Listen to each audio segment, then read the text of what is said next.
Aloha mai kako, you are watching Hawaii Political Reporter. You, as a free, beautiful, independent human being with inalienable rights, own yourself. As a result, you can do what you want with your own body and own the product of your labor.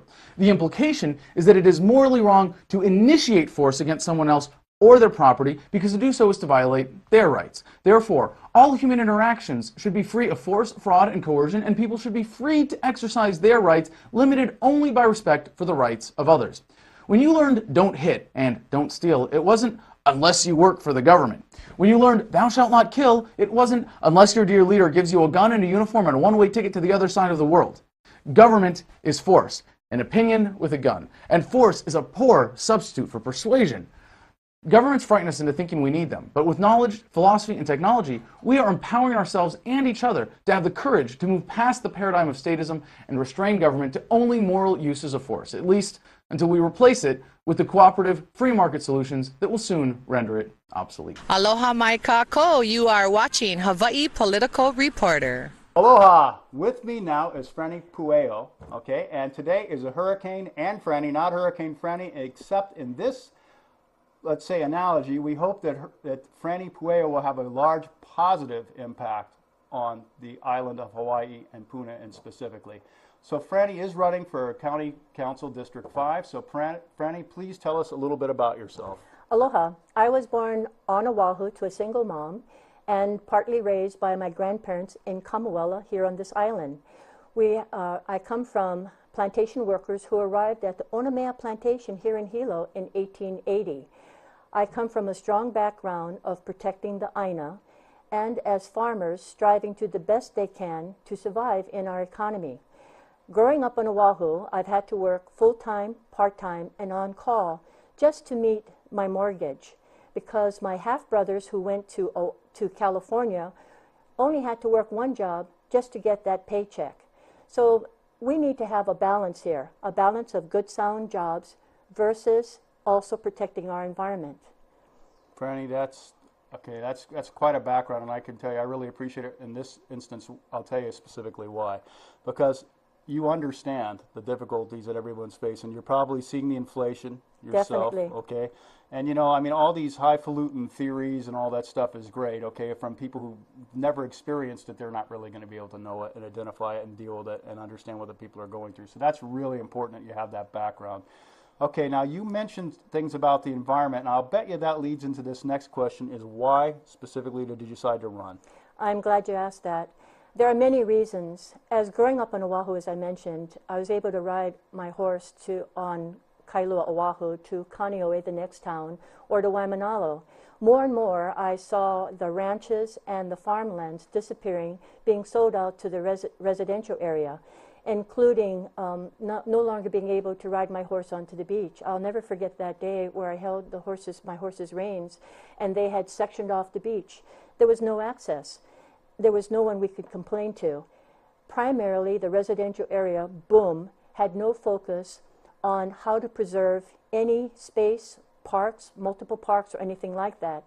So now if you go back 40, 50 years later, you'll see populations on top of population, rooftops against rooftops, and we don't need that here. Yeah, I think not only do we not need it, I think most of us don't want it, okay, especially if it's absolutely uncontrolled. And like you said, I mean, even if the growth is inevitable, it can be done intelligently so they can preserve that backbone. Like you probably know, speaking of horses, I guess you know there's a large trail, I forget what they call it, maybe the Pacific Crest Trail between Mexico and all the way up to Canada. Believe it or not, through California, Oregon, Washington, they have preserved this trail so you can ride the whole way. So, you know, with a little foresight, which is what I think you're talking about, we can do a lot here. Well, one of the things is that growing up partially on Kamuela with my grandparents, I used to see the Paca Ranch. In fact, my uncle worked for a Paca Ranch as a cowboy.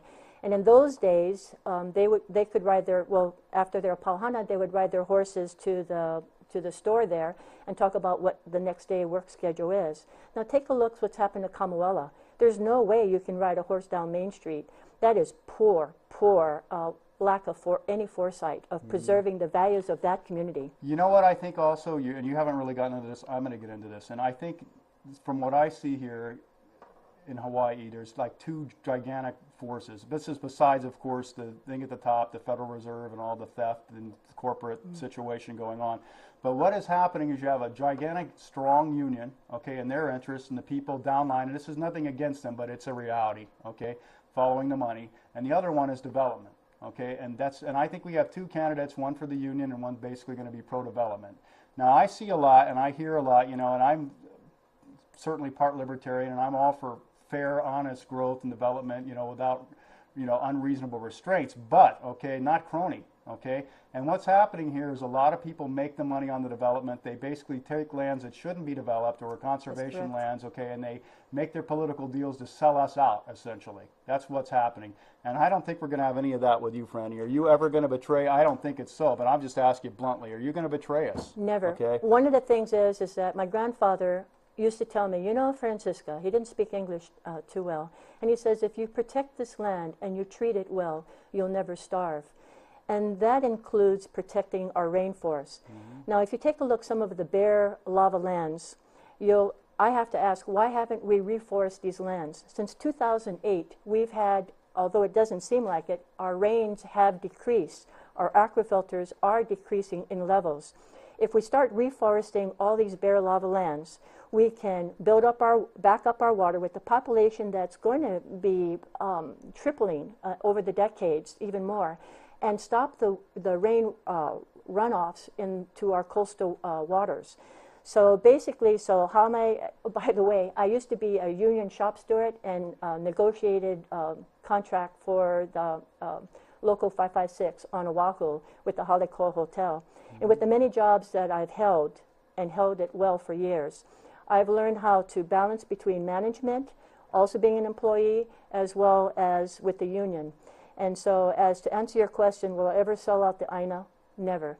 There is compromise, but compromise should never be with ag land or conservation land. And you know, speaking of that, actually, with the unions, it's not necessarily a bad, because I know, for example, where you can have in harmony, I mean, if we don't have good, clean lands, okay, and a place to go to, that's not serving the hospitality industry at all. Well, one of the things is that we've always relied on the tourists. Well, Madame Pelli has been awfully nice about giving us a show since, 1985. But if we take a look at our resources, we really can actually have tourists as well as the Kama'ainas really enjoying all the things that we can put forward where people can experience. Like, for example, our hunting trails. We really need to protect those hunting trails and access trails to anywhere. I'd like us to start conserving our coastal areas and stop, I'm going to get in trouble with those who want to exploit that, but stop the coastal areas from being developed and preserve it for access for all the people. Yeah, at least some, you know, I mean, at least some, because I think what's happening there, and, you know, it's nothing against anybody, and if they've earned it honestly, great, okay, but, you know, I mean, we don't really need to be Malibu here, I don't think, okay, and I think most of us don't want that, okay, it's grossly unfair to the whole population here, especially the indigenous people, because that's the sea and the ocean is such a part of their lifestyle and our lifestyle. So I think it's reasonable to want to preserve that, you know, especially, you know, prime conservation lands, etc., like that, and even worse, not sell it out just for the quick buck, you know. Well, what's also important, Ross, is that it's just not selling out for the quick buck. You have to realize, how are we going to survive? And if you take away the agriculture lands and you don't preserve, if you take away the forest lands, if you overdevelop the coastal areas, you're going to hurt our fish industry as well. So if we do really sound protection of the Aina, people will prosper. Sometimes people think that, well, if we do all this conservation, then, you know, we're going to have lack of jobs. Well, guess what? Long-term jobs are in protecting the Aina. That's absolutely true, I believe, and I'd like to ask you in a minute about your vision, how we would develop this. But you know, here's what I think myself, and I think if you watch this show regularly, you'll kind of get the gist of it. Americans in the world for decades have been over-consuming. Okay, and basically depleting resources. And this is not left or right, it's none of that. It's just like this. If you have a class, let's say you have 100 people in a classroom, and that classroom is totally sealed, okay?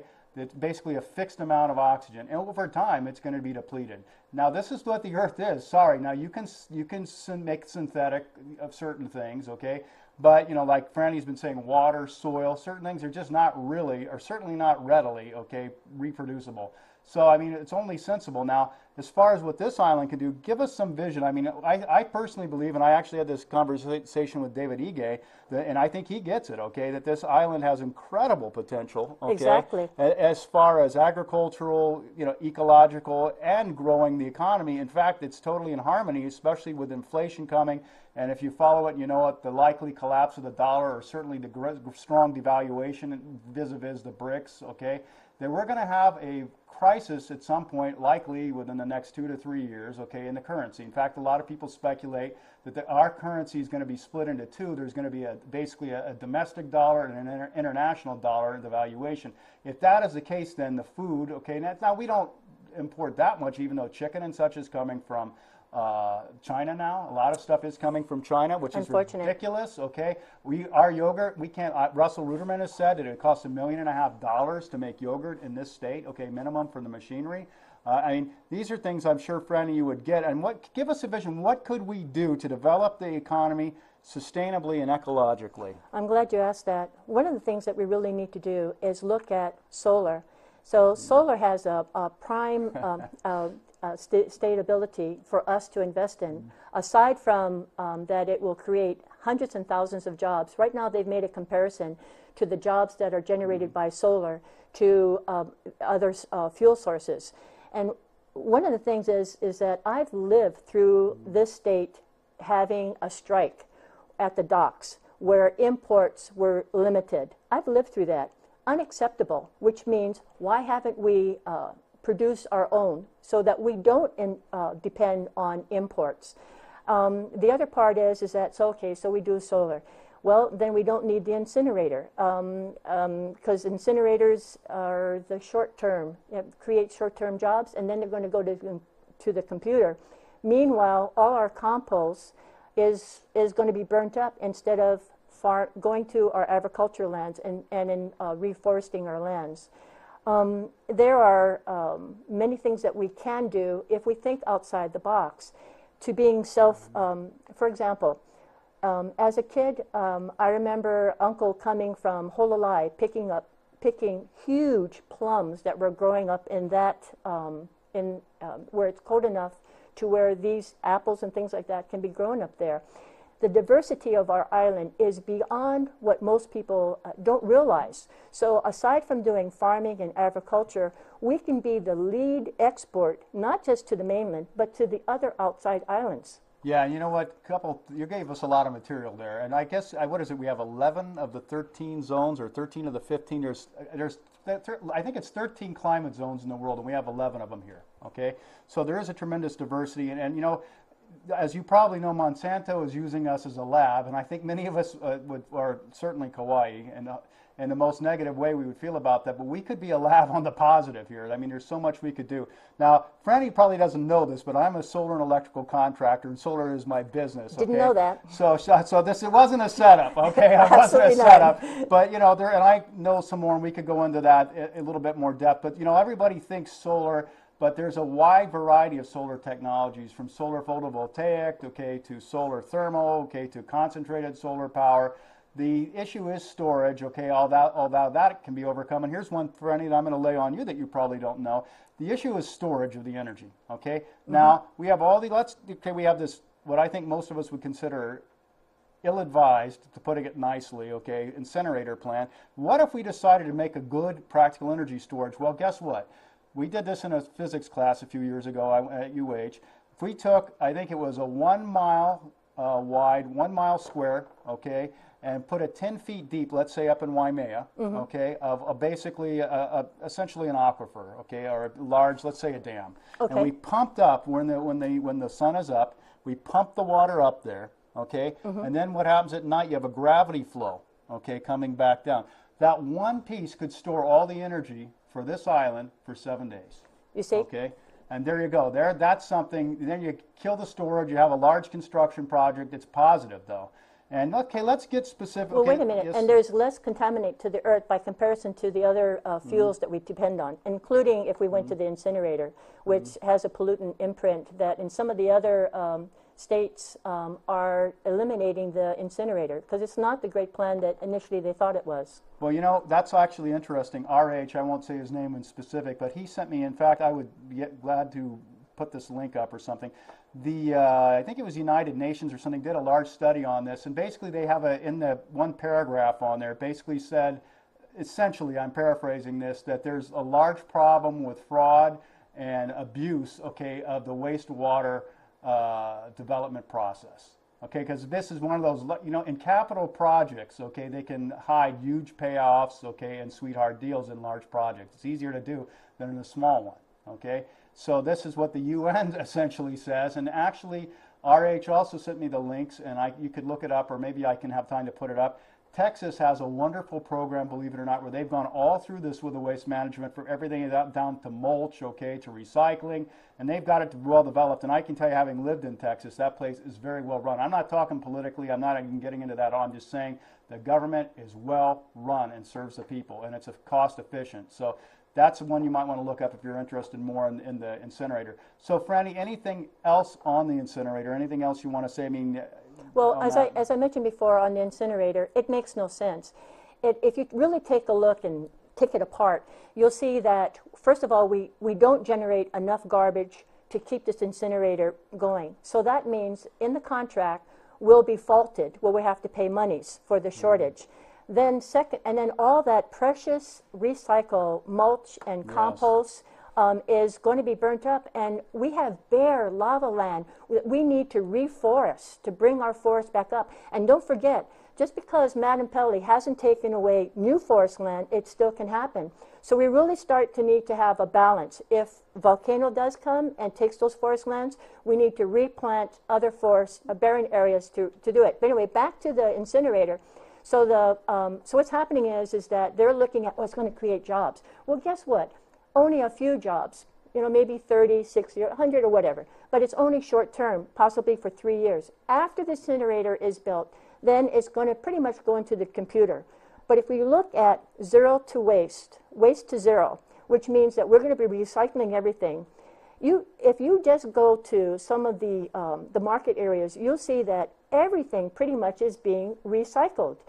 Also too, if you take, I don't have it here, but if you take a plastic bottle, and if you take this plastic bottle, because everything has a different BTU, which means they burn differently to generate that energy. So if you take that plastic bottle and you throw it in the incinerator, we are actually losing money. If we took that same plastic bottle and recycled it, we actually be making more money. Not to mention putting very toxic, I mean, I don't care what they say for filtration there. And you know, basically here's what it boils down to, okay?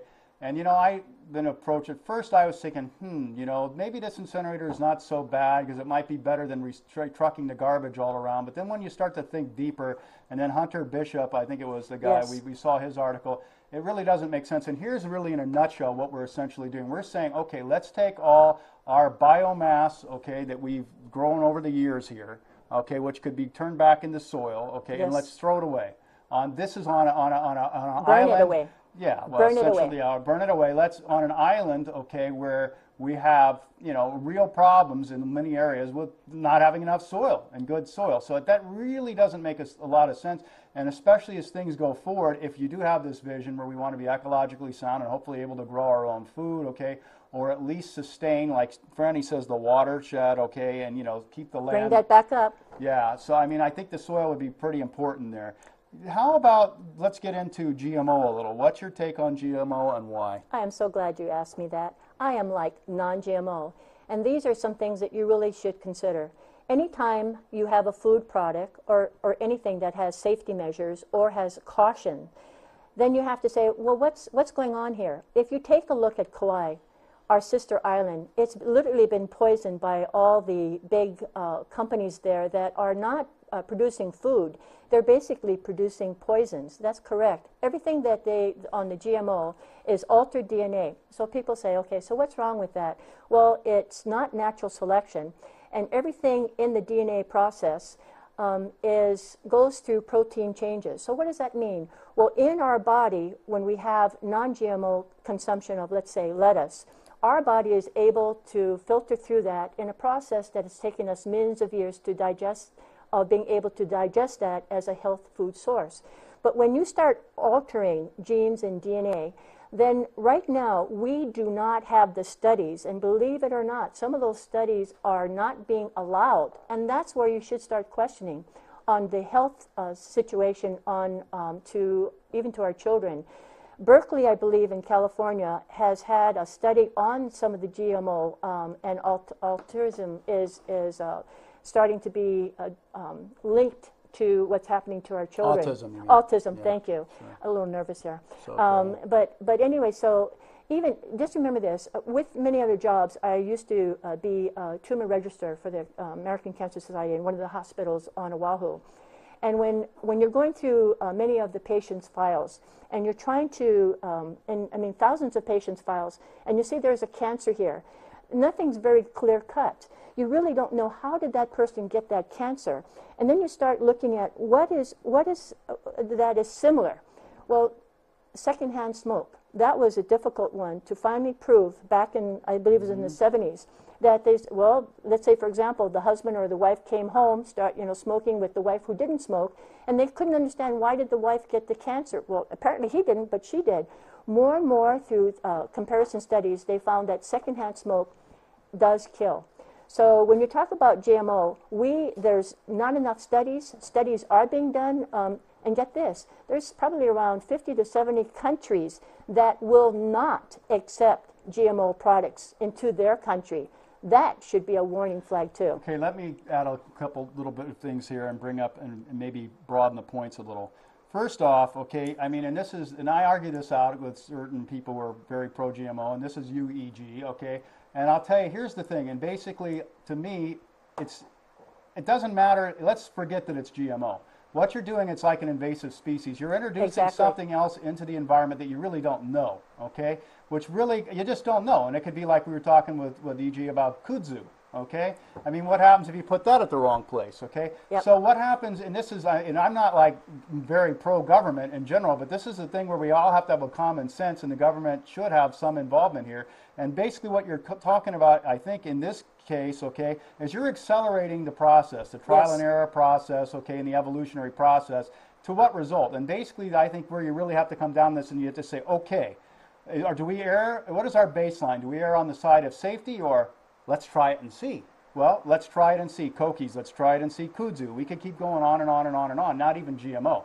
And I think the other thing you got to look at here too, and I'm going to lead on to this with you in a second, Frannie, but let's forget the GMO. What I've come to conclude recently is that the GMO itself, that's one thing, but what's even probably worse is the accompanying pesticide. Thank you for bringing that in. Which is designed for that, okay? Right, we've got herbicides and pesticides in there.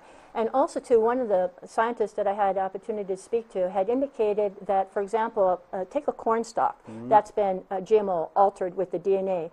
Well, apparently they're also putting some antibiotics in there as well. So what happens is that here you're consuming this product that has all this, the pesticides or herbicides in there that your system is trying to filter through. But if there's antibiotics in there, what happens is you become antibiotic resistant. And that's a danger in itself. Yeah, so what you have here is, it's proven, and again, you just go back and look, I think it's called the 12 death products of Monsanto or something like that. You look at Monsanto death or whatever, you'll see this online, and they go back to DDT and Agent Orange, and that's what they specialize in. A lot of people don't know they were able to get the standard raised to 4 times the amount, okay, of pesticide residue as previously with their Roundup products. And now you're concentrating the pesticides 4 times more, and this has been proven to concentrate in the fat tissues, adipose tissue. That causes cancer. Now, here's what is interesting, okay? If you can go to the survivalpodcast.com and you can listen to him. He's on the paleo diet, and he does a lot of stuff. He says he can easily tell when he's had his, the chickens that he's fed GMO grains, okay, and the ones that haven't been. You look at their hearts and their liver around there, it's kind of like milky. It's not, you can definitely tell. You can tell it and smell it, okay? So this is probably, you can talk to butchers or go to the Survival Podcast, listen to yourself, but have them, okay, actually autopsy these, birds, or take a comparison, and then you may see the proof there. But besides that, wait. Yes. But besides that, I just want to point out, like I'm a small farmer with my 2 acres. I relied on the mulch and compost I got from the county.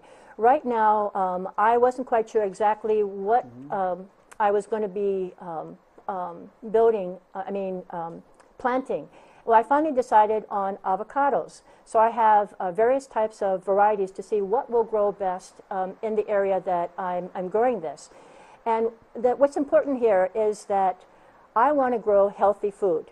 I don't want a neighbor that moves in and starts to grow GMO avocados and cross-pollinate my non-GMO. So that's the other thing that we really haven't brought up too, Yes. is about the cross-pollination. And so as a struggling farmer that's going to be getting into the guacamole business, I'll be devastated by a GMO farmer who contaminates my crop. Yeah, and you know, that's something I totally agree with her there. And a lot of people, I tell you right now, let's say I even thought GMO and the pesticides were better. Let's say we actually made even a better food, which it's obviously not. You still have the issue now, you're concentrating our food supply into several corporations, and that's very dangerous. If you go out through history, the money, the army, okay, the weapons, the food, okay, and the water, of course. This is what they always try to control. Now we're talking about, now they're actually taking seed banks and stuff, heirloom seed banks. You can look this up. This is not fiction. You have to know that at the very top levels of the administration of the current regime, okay, that basically they have people in there that are Monsanto people. Okay, and then the government is essentially being bought and controlled. They're trying to push this GMO everywhere. A lot of the world is resisting it. So what is the problem? Okay, let's look at this. You have a concentration now of seeds and technology into a company. And by the way, Frannie not only would have gotten her avocados cross-pollinated and polluted, which she may not want, okay, but also she can be sued. Okay, now they claim, oh, Monsanto's not doing that. BS. You look, they've kept all the ability to do that. They've gone to the Supreme Court to make sure they have to do that. They're predatory. And when DuPont says that this company is predatory, they said Monsanto is predatory. When you have a Fortune 500 company say that another company is predatory, you better watch it. Okay, and you just look what they've been buying and doing. This is not for the people. Okay, they take over, they buy, and then in the long term, we haven't even gone on to this. In general, it shows that after a peak, okay, because there's basically, it takes a while for nature to adapt.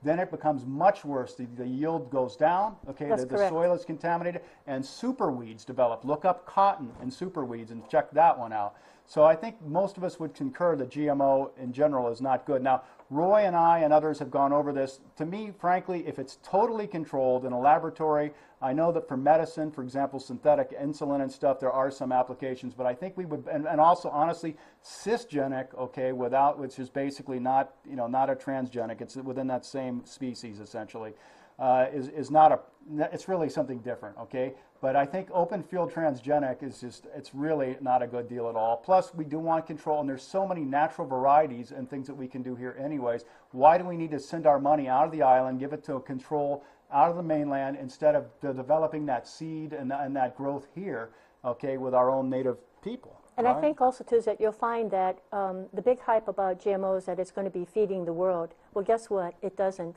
If you take a look at some of the studies that are going on, and at first it sounds like, or it appears to be that, yeah, this is a food source that's going to feed the world overpopulation.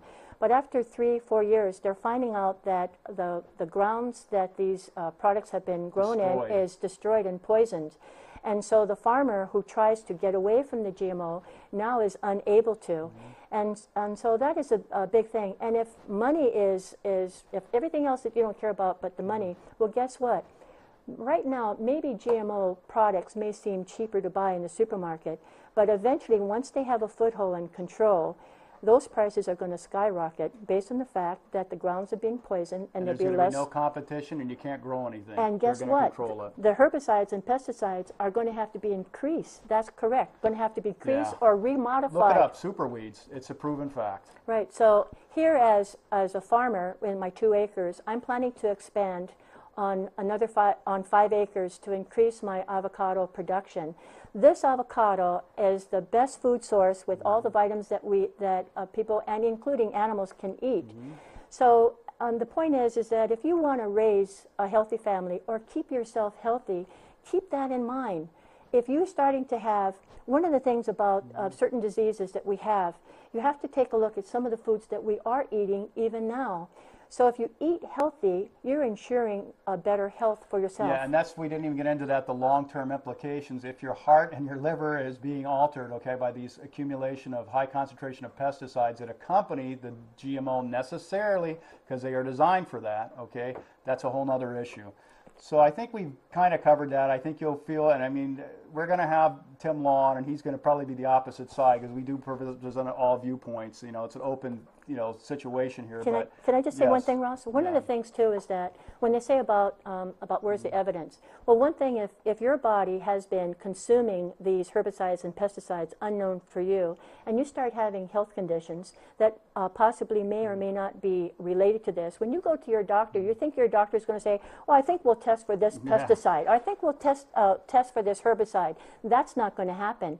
The test for your health to find out if these toxins are in your body is not going to be at the lab. They don't have tests for that. And they wouldn't be, and it would be suppressed anyways, because Monsanto, as you know, if you follow it, they use a lot of dirty tricks. But you know what? It's really simpler than that, Frannie. We've evolved over millions of years. Yes. Okay, and now all of a sudden we're going to jump, you know, the technology way forward. Okay, and it just comes back to this: do you want to take a chance, or do you want to err on the side of safety? And we're not even talking the side of safety just for us and the animals and the soil, okay, but the whole biosphere, okay? I could go into this on bees. I believe the GMO is a contributory factor towards bees.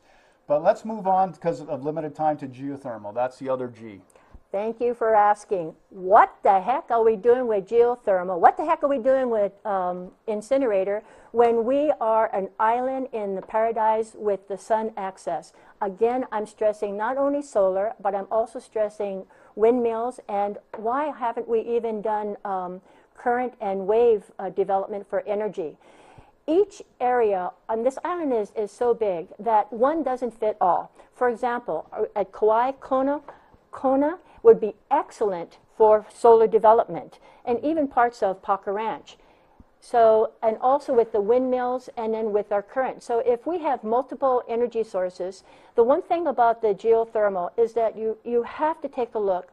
Since in the 1970s, when it was first developed, there's been no true health studies of the residents that have lived there. And it's been suppressed, actually. Thank you. Okay. Yes, that's been suppressed.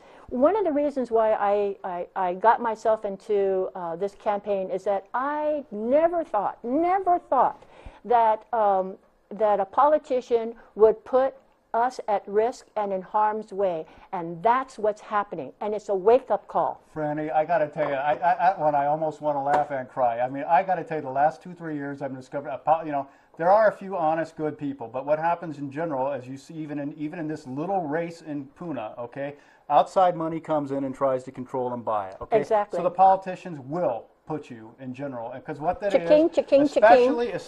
especially if they don't have another career and their career is politics, they're going to do what it takes to keep them elected. And to keep them elected, unfortunately, a lot of the masses is mass media, okay, which brings in the money from the outside source. So it's a very, very bad, okay. Well, one of the other things too is, let me interrupt here, Sure. is that if you take a look at the pollutions that's happening there, by comparison, you will hear that, well, what's wrong with geothermal? We have the volcano, things like that.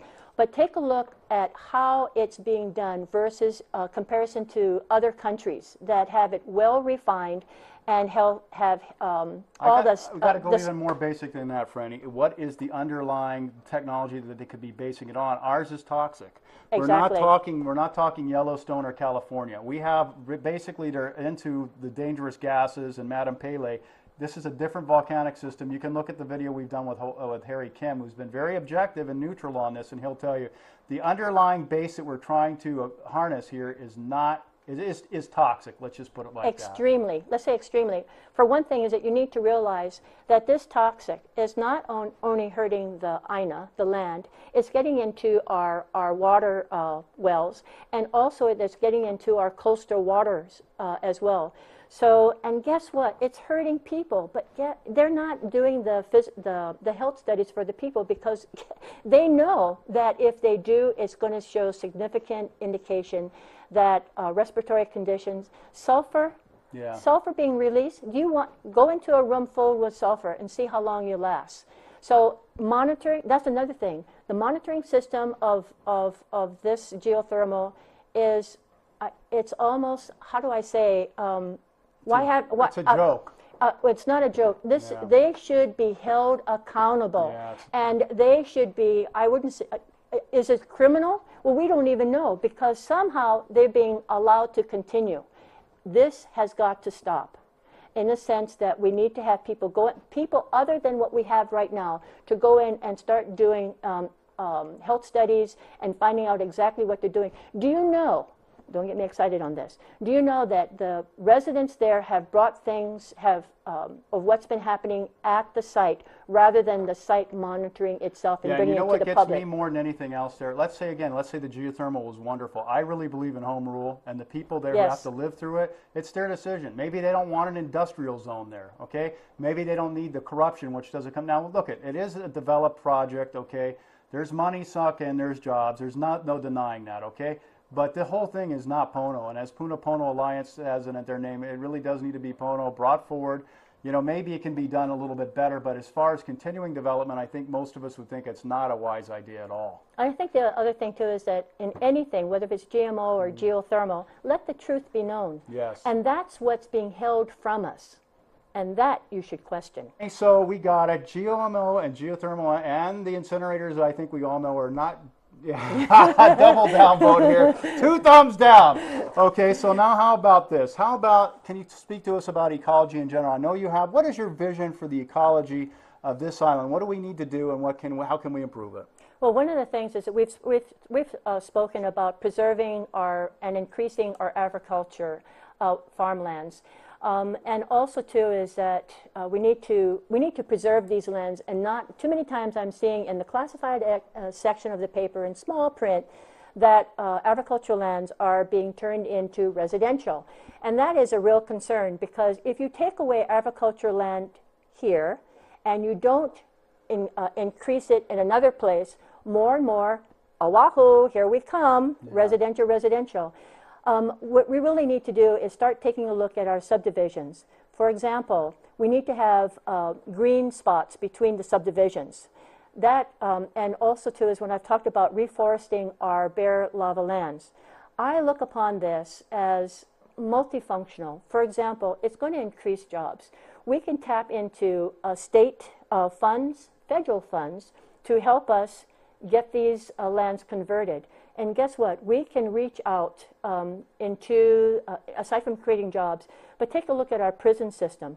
We have a lot of youth there that just need good mentors. In growing up as a kid, I used to hear my grandfather and other family members talk about what happened in the 1930s when the Great Depression hit. They went ahead and created jobs, yes, so that people wouldn't lose their farms and their homes. And back in the 40s, we had the CC camps. And so this is what I'm looking at. Where we're spending all these monies, in this, there's so many things we can do, but in this one particular thing where we're imprisoning these young... And sending them out with nothing to go to. Nothing to go to. And what we can do is we can create multiple programs associated with developing our better aquifilters, as well as reforesting our land, maintaining our trails and our hunting areas. And keep in mind, those of you who are maybe limited government like I am to some extent, this is going to happen anyway. So the question, what I think what Frannie's saying, how do you focus it? Because the funds are going to be there, and it's just a matter of, do we lock them in a cage, okay, and where they just only come out in a worse situation one way or the other, or do we try to make something positive out of it and get a benefit? And I think that I think all of us, or most of us, would certainly agree that we'd rather focus it on something that's positive and productive. Exactly. So, for example, if we set these programs correctly, not only would they know how to farm the land, how to preserve the land, we could have how to teach them how to weld, how to do computer systems without the bars. As long as and not only that, aside from having these inmates who we can recycle, I hate to use that word, but recycle their souls. I mean, to give them skills that they didn't know. A lot of times they just need a positive exposure and a chance. And a good mentor. And the other part is that we have many people who need jobs. It's our human capital, either because they're not going to go away. Okay, we're not going to kill them. I mean, you know, unless they're doing something really, really bad somewhere. So, I mean, basically, do we try to make lemonade out of lemons, okay, or do we just let it fester and go worse? Because we're going to spend one way or the other, either in crime, incarceration, okay, or hopefully developing something. Now, one thing, Frannie, which this is really beyond the scope of what we're doing today, but I urge the viewers, and probably you to consider too, is I believe we have very large systemic barriers, okay, and it's more than Hawaii. Basically, the states are being taken over by the federal government, okay, this is on purpose, okay, and if you understand the Federal Reserve System and the concentration of money and power, how it's set, okay, just like Monsanto is trying to basically corner and monopolize the food market, our oxygen, which is the capital, the monetary supply, is monopolized and controlled by the Federal Reserve and the 6 private banks and owners, okay, that own it. People don't know the United States does not issue and control its own currency. We do not. We do not. We have not. So Lincoln had it for a while, and then basically he had to sign back. So we have systemic issues too, but we can at least work on these, and I think you would agree with this. I bet we're both for home rule. Of course. And I that think goes without saying. That's a big one, okay? And I think the other thing that would really help us is the more and more, and I think we're on the same track, and most people on this island, the more independent and self-sustaining we can become, the better off we are, because we don't have those leverage points. There's even local currencies. A lot of people don't know. All around the country, there are hundreds of communities that have their local currencies where they're trading in that. So there's a lot we can do to reinforce and enhance and keep our economy here strong, vibrant, and recirculating instead of it all going out. All of our energy going out. That could be biofuels here. Most of our food, believe it or not, it's amazing. On this island where we could be doing dairy and growing food and avocados and vegetables, it's going out. Chickens, I mean everything. The money is going out. Why? Okay, how does this, right now as $2.7 are going into Hawaii for every one, okay, that we produce. That's not sustainable. It's going to change, okay? So we're going to, one way or the other, we're going to have to deal with this. And if you have a person who's giving us a head start and gets this, okay, and allows the people to do this, it'll help. And there are real constraints upon people doing that in the system as it sits. Well, can I just explain also, Yes. too, is that, for example, the county owns hundreds and hundreds of thousands of acres that are just laying dormant. And we can go ahead and make this available at extremely low cost, lease or rent, to help the farmers and help the ranchers. And so that is one way we can start having, as the Hawaiians used to say, enough abundance to support the island. And I appreciate the fact that you're saying that our independence is, one of the things is that with the plantation mentality that has come to us way back in the 1860s till now, is that we're being taken advantage of. We are somewhat of a passive people, okay? And it's a good thing. We're not warlike, but we're being taken advantage by those who want to control. We assume that they will do right by us, but that's not happening. So what I'm saying to everybody, this is a wake-up call. It is time that we put the brakes down now to preserve this island the way that it should be. We have a diverse biosystem. We need to protect that. Will there be jobs? Of course there will be. But we need to look at the long-term jobs, not somebody that's going to come to you with a sellout. Let's do this real fast so that we can have short-term jobs. And also not just the long-term versus short-term, okay, basically also jobs that are broadly distributed instead of, instead of a few people making a lot, okay, for a short term. And that's the whole thing, okay? It's really sustainable in that sense also, I believe. Right. So one of the things, too, is that when I was mentioning about reforesting our land, and I know you're thinking, oh, Frannie, not another reforesting thing, but it does promote long-term jobs. And it also is an investment in our aina. When I used to, as a kiki, drive with my grandparents from Kamuala to Kona, my grandfather would point out to me on some of the areas back then when they had reforested some of the bare lava lands. And for some reason, they stopped doing it, I guess because, after the 1930s and then, of course, after the 1940s. But this is something that we cannot imagine the things that we can produce on this island and still preserve and be in conservation. We can join with all the nonprofits that are out there. The one thing about me that if you do vote for me is that I'm a listener. I'm a true listener. If people have the answers, if I plan to be available for example, at Maku'u farm lots, or, I mean, and as well as going to the neighborhood watch meetings. I want to listen to you because, believe it or not, you may have the better answer, the better solution than I thought I may have. All in all, you want to know is that, is this Aina going to be protected? Or is somebody going to come along and sell it out? And I'm one of those people that's there for the long run. But let me get into this because this is one of my things I really. Speaking of sellouts, do you have any special interest money in coming into your campaign? I'm so glad you asked. I'm 65 years old, although I believe I'm 29 in the heart, and I'm on Social Security. So what does that mean? That means I can't be bought.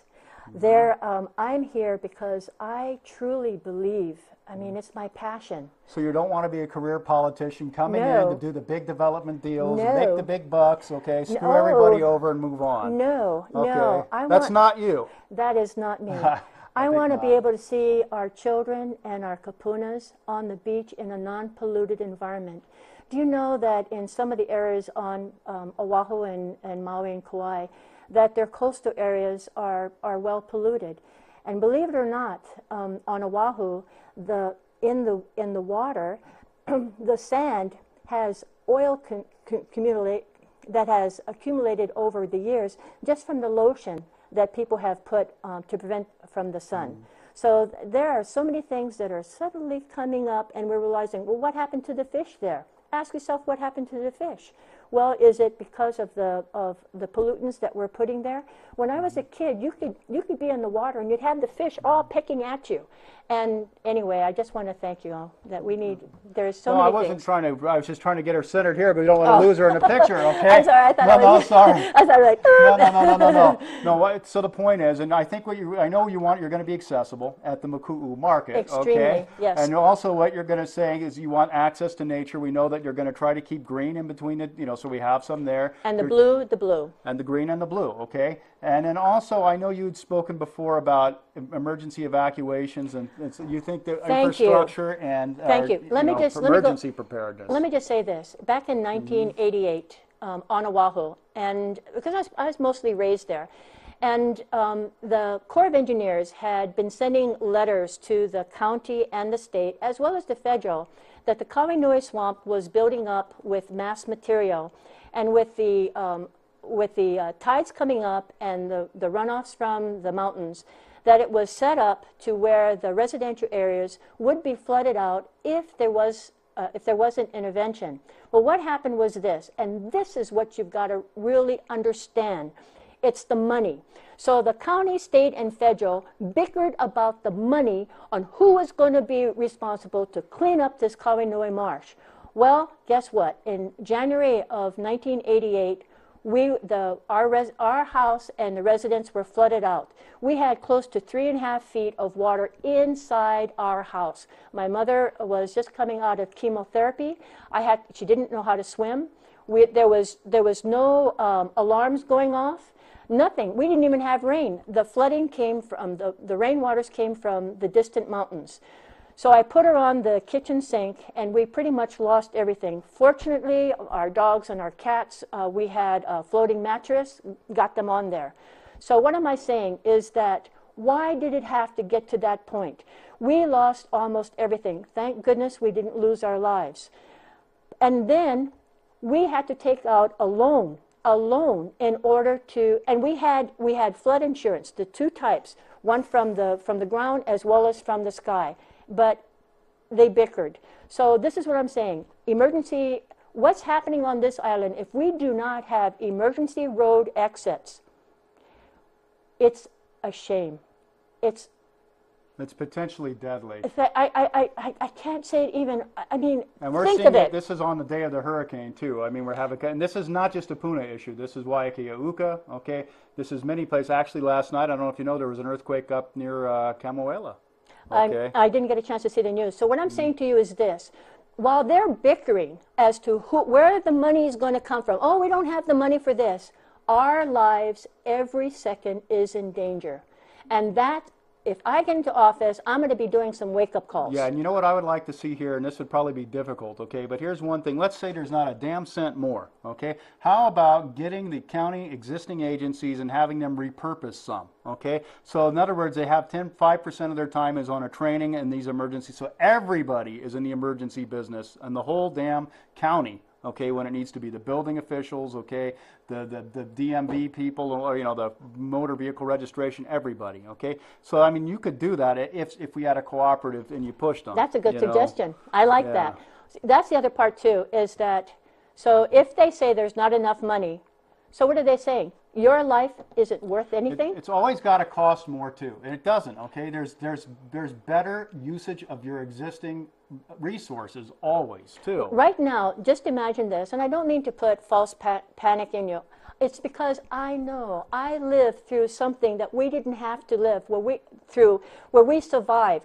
Do you know that we didn't even have, when I called when the water started to come into our house, and I called the emergency number, they didn't know what was happening. Nobody knew what was happening. Yeah. And so they said, do you want to be rescued? And I said, you know what, let me give you a call back. Meanwhile, because my mother was deaf, I went ahead and woke her up and got her on the kitchen sink because there was so much contaminants in the water. And when I went back to the phone, the water had come in so fast that it had shorted out the electricity.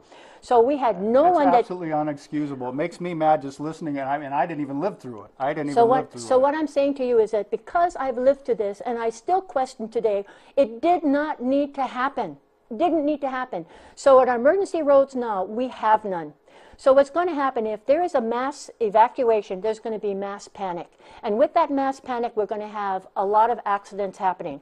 We don't need, it's unacceptable. Just look at rush hour times 10. Thank you. That's what you got. So that's the thing is that even if I'm not elected into office, I ask you please that you make that the #1 priority, whoever you decide to elect. Okay, please do carefully consider it. Frannie, where can the people find out more about you or contact you? How can they find out more about what you're doing? Okay, I'm glad you asked. You can go to Puna, Pueo, #4 for Puna. That's Pueo 4, Puna, #4 at gmail.com. Also, too, on everything that I have my telephone number, 769-1128. When elected, hopefully, I will continue to have that number because you are my boss. Yeah, I love that. I love that. I really, to me, I mean, there are some people say, well, I'm principled, okay? And if they do say exactly what they're going to do, even if they totally ignore the people, okay, at least they've told you, okay? But a lot of them speak one game, and then, of course, when they're in, that's a whole other thing. I think you're going to have the genuine thing here because I don't think she's going to look at this as a get-rich-quick scheme, okay? I can't be bought. Yeah, I totally believe that. And I think that's why certain people in this county, especially the big head honcho, okay, it doesn't like that because, let's face it, a lot of people are into controlling the council and want to have a program pushed through, okay? And Frannie is, I would stake my life on it. She's not going to be bought, okay? And I got to tell you, also one other thing I was going over with her, and I got to tell you, I got to tell you, this is really heartwarming, honey. Thank you. I mean, obviously your heart is here for us, but you know, one thing you do have to consider too, and then that is, I know Roy and Frannie are pretty close, and if you can get a 1-2 team in, okay, working together, that's going to be very strong. That's going to be a real backbone, okay, for Puna there, and I think they're pretty synergistic. Okay, so we know about your contact number, and I guess what should the people do for us and you, Frannie? All I can say is that I can't say it any more clear. I'm here for you. As long as we protect the Aina, we protect the people. We have an investment in the generations to come. Not just now, but the generations to come. We owe them the pristine protection of this island. All we need to do is take a look at the mistakes our sister islands have. We don't need to have that here. If you take a look at the decisions that some of the politicians have made and why they've made it, and you're not allowed to voice your concerns or your voice concerns is not accepted and it's valid, something's very wrong here. So that's why I did the wake-up call, and I hope you vote for me. Yes, and I think Frannie is an absolutely wonderful choice. Please definitely consider, just to add one point before we wrap it up here along what she was saying, you're not only selling out the ecology and the island in the future, you're selling out your children in this sense, because most of these schemes and programs they have now, they're not paid for. They're paid for in the future. Okay, a lot of people don't know. On this state, each working individual has a $200,000 debt automatically. I don't mean from them. I mean from the state. And also we have over $1 million from the federal of unfunded liabilities. Why is this? Because they keep coming up with these gigantic capital projects and all these wars and all these other things that are just not producing anything that's productive for us. And going back to our local economy and to our local ecology, we are going to be forced to be inside the means that we have, okay, and develop from that, which may seem lower, but really it isn't, because it's actually, not only are we not in the negative, okay, we're growing something towards the positive instead of selling out our future. So I guess that's my end message there. Frannie, anything else? It's just that if you have any questions, please call me, 769-1128. All I can say is that I just appreciate, and it's been an honor. Thank you, Ross. Anyway, I don't know what to say except.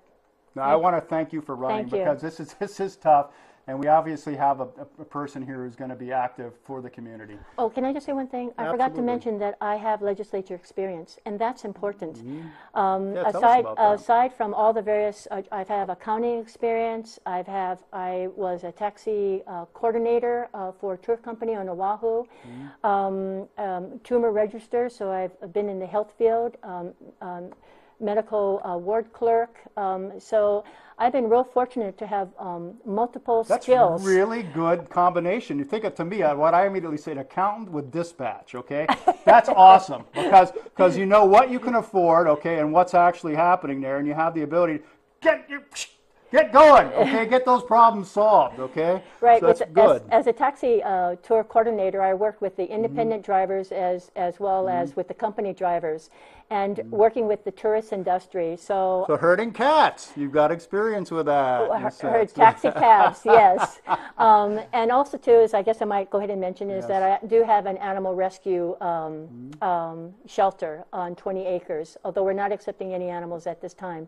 But I do have this multiple skills, talents, exposure, and tapping in on the legislature. That's really important. Being a union shop steward and a full life experience over a negotiator, I know how to negotiate, and that's what you need. If you just have somebody that has the passion, but they don't have the ability to negotiate and have the fire to continue getting it done, then we're just going to be not excelling to where we need to be. Fire, focus, and energy. We can definitely see it. Okay, so maybe it is hurricane, Frannie, but again, in the positive sense, shake the right stuff up, okay, and build up to where we need to be. So thank you much for joining us. Mahalo. Please consider very much, Frannie, and of course vote. As it says, if you don't vote, I mean, really, no complain. It's nothing. So aloha. Aloha. Mahalo. Currency. Give me the specifics here. What's your challenge there? I guess what are we going to do about it, and what will it be, and how will it work, and how will it affect international trade more? I guess. Well, that's that point. But mostly, look, what are we going to use for currency? I mean, are you just saying Bitcoin or? Well, this is a perfect segue because we wanted to talk about Bitcoin earlier. But the question of what are we going to do for money is whatever the market demands. And we can, if money is a means of communicating value, we have seen now with cryptocurrency a truly unique phenomenon. I think this is not pointed out enough by people who are fans of Bitcoin, who appreciate Bitcoin, that there's a very, very specific phenomenon of cryptocurrency that is a global ledger with encryption built into it, can hold value in and of itself as a medium of exchange that can then function as a legitimate currency without any tangible backing. Because people say, hey, the US dollar isn't backed by anything. Bullshit. It's backed by the promise of violence of the United States federal government, which is a very real, physical, tangible thing that it is backed by. In a sense, cryptocurrencies are backed by less. but they're backed by their inherent value as a ledger that is encrypted and safe and transmittable as a way to communicate exchanges of value. So my prediction is that it's going to be some form of cryptocurrency. But when you ask that big of a question, like what are we going to do for money in a nonviolent society, it's almost impossible to predict. But it's pretty clear that the market is going to want certain things. It's going to want divisibility. It's going to want portability. It's going to want it to be digitizable, which we already have with the dollar as the global reserve currency, but we have especially with cryptocurrency. They're going to want it to be encrypted. They're going to want it to be safe.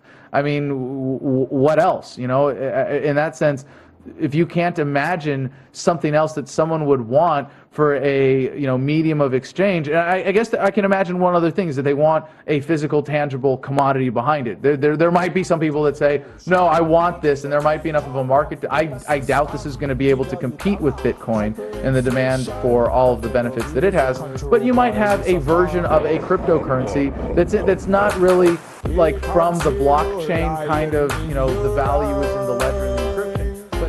But you know and hide from Judge Jesus Christ. Hallelujah. No